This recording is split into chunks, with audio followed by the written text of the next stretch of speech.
Gotcha. We got a surprise Friday show.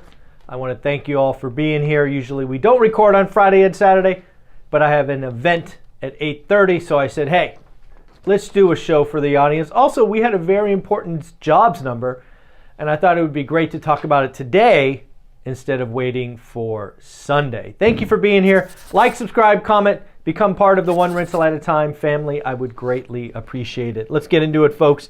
We got the jobs number. This was the big boy. Remember, we had ADP report was soft. That came out on Wednesday. We had the JOLTS report also out on Wednesday that was a little stronger. But none of that mattered. What mattered was the Economic Bureau of Labor and Statistics. How many jobs were created in October? Just to level set the audience, last month was 336,000, was a big beat. Expectations were for 180,000. We got 150,000. So you could call that a pretty significant miss. What would that be? Let's call that 15% or so. Again, a little bit more than 15%, but again, a miss to the downside. Also, the unemployment rate. Unemployment rate is now at 3.9. I think the 3.9% unemployment rate is probably the most important. I have to go back and double check, but I'm pretty sure the low for the cycle was 3.4.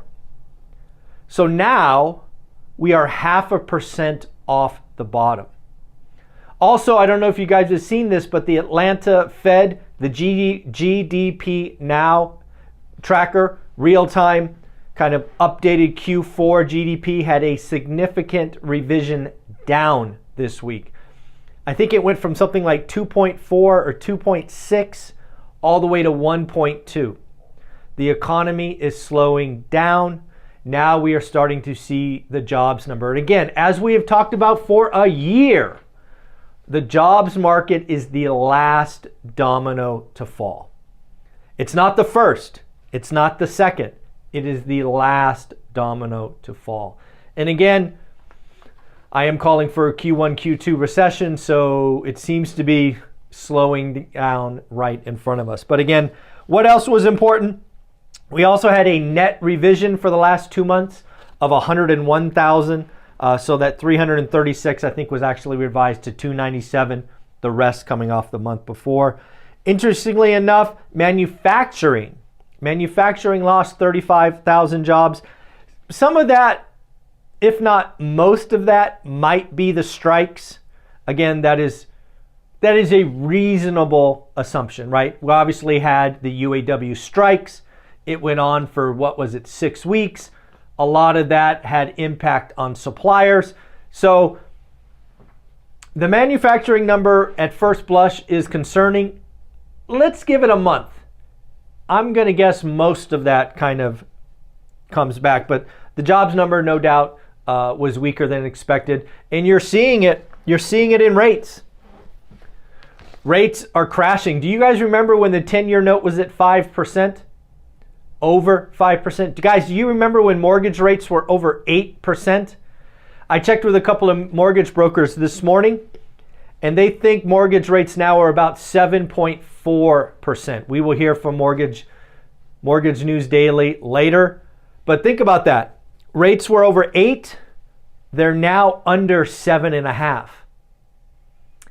I don't know if 7.5 is enough to pull demand off the sidelines, but I have a strong suspicion, a strong guess that 6.99 will be. So again, the 10-year is crashing today. The 10-year, did I write it down? I didn't, but it was just over 4.5.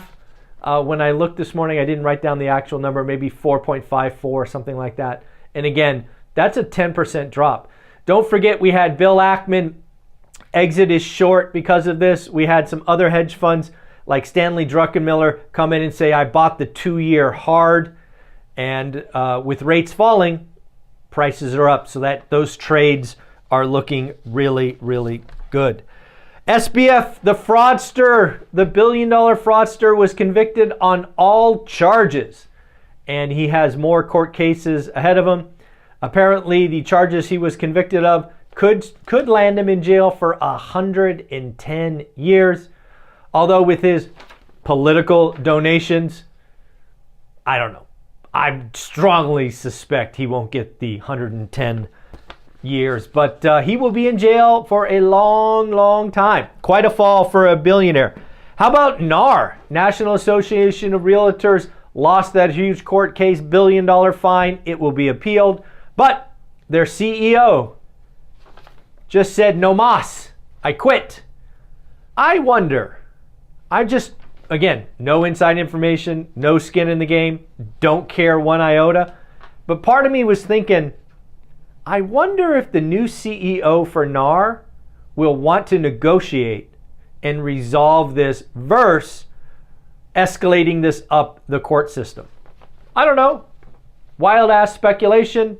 Don't know. Maybe the new CEO sees this suit as detrimental to the business. Again, I don't know. But it was interesting that the current CEO said, no mas, and you're bringing in a new one. Will the new one negotiate or fight? I guess we will find out. Folks, I want to call your attention to a very, very important interview that posted yesterday on my channel. We were lucky enough to interview FedGuy12 on Twitter, also known as Joseph Wang. Joseph Wang has been in the trenches of the Federal Reserve. He was on the Open Market Committee desk when executing QT or QE. He knows the underworkings of what is going on at the Fed. He scared me yesterday, and I don't use that word lightly. He scared me. There were really three main themes that I want you to listen to in that interview. It's about 45 minutes long. One, what is the crash up scenario? Folks, everybody in the universe is a doom and gloomer. What if we actually went the other direction because of what is going on with monetary policy? Inflation is a feature, not a bug. What is going on with wild ass spending by the government? What if we keep printing more and more money, thus making assets go up? That is a very interesting discussion. It frightened me. Why did it frighten me? I own a lot of assets. It frightened me because it creates an even wider divide between the haves and the have-nots. That's not good long term. Second, he talked about demographics and how demographics are distorting long-held beliefs. For example, the savings rate. He correctly brings up in that the large majority of savings are held by boomers. Boomers obviously are later in life. They are enjoying life. They are spending down their savings. What might that impact the numbers? And then finally, probably the most scary part of that discussion was when Joseph Wang, Fed guy, said that inflation might be sticky for a decade. You want to talk higher for longer? What if higher for longer is a decade? What does that do to commercial real estate? What does that do to private equity? What does that do to any business that relies on debt? There is much, much, much more in that 45-minute discussion. I think the title is something Fed guy crash up scenario, something like that. Go ahead and watch it. You will not be disappointed. And also do me a favor, follow Joseph Wang. He has a YouTube channel. I think it's called Fed Guy Joseph Wang. Give him a follow. He is a wonderful, wonderful guy. Joe Fairless. I don't know if you know who Joe Fairless is, but he is a very, very large syndicator. I believe his syndication or group is called Ashcroft. This was reported on Twitter a week ago. I wasn't sure if it was fake news or not, but the real deal, if you're not following the real deal, you're missing out, especially if you are in real estate. The real deal just wrote up an article that validates what Twitter had to say. Joe Fairless and the team at Ashcroft have paused all distributions across their fund, citing rate cap pain. Folks, these are discussions we've been having on this channel for quite a while now, warning you. The rate cap pain, just for example, in 2021, their expense for rate caps was $513,000. Now, $18.6 million. I will say that again. In 2021, rate caps cost them $513,000. Today, rate caps are $18.6 million. Now, folks, this isn't about Joe Fairless. This isn't about Ashcroft. This is about the entire syndication model that I have been warning you about. This is all coming. Most people that I know in the industry would call the Ashcroft team above average. And they still got. They use floating rate debt. The pause is likely to extend throughout next year. They need the cash flow to pay the rate caps. The Real Deal highlights, will Ashcroft and the team be the canary in the coal mine for other syndicators? The answer is yes. Come on. You think Joe Fairless and the team at Ashcroft are the only ones suffering from a rise in rate caps? No, if you were a syndicator built on fees that use floating rate debt because you had to overpay, pain is coming. The debt service across the portfolio, according to the Real Deal, is 1.28. Why is that important? Folks, at 1.25, you could be in technical default. A lot of the problems, according to the Real Deal article, highlights Atlanta properties. The Atlanta properties specifically are in trouble. Lots of new inventory, lots of evictions, lots of poor collections, all of that. And then here is the cherry on top. Selling is not an option. Selling is not an option. We wouldn't generate enough cash to pay our investors back. Folks, I've told you for about a year now. A, some of you have lost your money. B, best case, your money's going to be locked up for a long, long time as they struggle through this process. So again, folks, it is starting to happen. We are starting to see, as Warren Buffett would say, who is swimming naked? Variable rate debt, bridge loans. We just got to get through the mess. And as we've talked about the last couple of weeks, the mess could be about 3 years in duration. I had hoped it'd be a year and a half. It's going to probably be 3 years or more. How about cash in the bank? I always find this interesting. When I can find articles that kind of accumulate what is going on in individual households.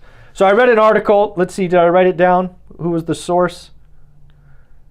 I did not write it down. My bad. I usually try. It was probably Business Insider. It might have been Yahoo Finance. I read all kinds of stuff. But the question is, how much cash do you have in the bank? This is checking and savings only. So I got 3 numbers. The top 10%, the top 50%, and the bottom 20%. It was of all kinds of ratios. I just took those 3. So the 10% mark, the top 10% of wealthy folks have $111,000 of cash in the bank, checking, savings. The 50% or the middle has $7,400 in cash. And then finally, the bottom 20% have $900. I thought that was interesting.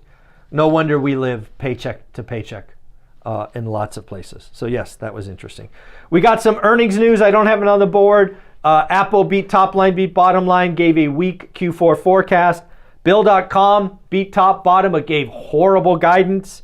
Shipping giant Maersk cutting 10,000 jobs, talking about weakening demand. There's a lot of pain going on in the economy.